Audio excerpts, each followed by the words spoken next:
பக்கத்துல அமைதியா பிரச்சாரம் பண்ணிட்டு இருந்தோம். நம்ம பாட்டிக்கு வீடு வீடா போய் எப்பொழுது என்னுடைய தங்கை கர்ப்பிணி பைய வயிற்றுல கை வச்சாங்களோ அன்னைக்கே முடிவு பண்ணிட்டார் தலைவர் முதல்ல வடசென்னையில இறங்கணும்னு.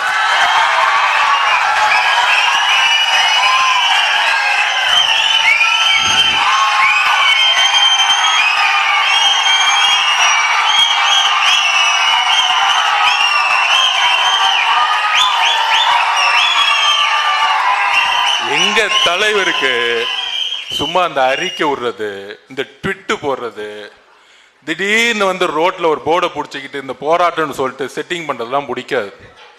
நீ இந்த தேர்தலை தானே ஜெயிச்சுக்கிட்டு இருக்க, அதனால தானே இந்த ரவுடிசம். அந்த தேர்தலையே உன்னை இறக்குறான் பாரு, எப்படிலாம் வச்சு வச்சு வச்சு வச்சு வச்சு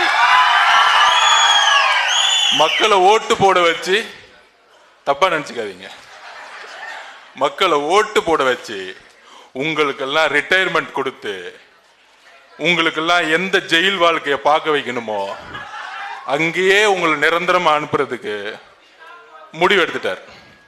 அதுக்கு தான்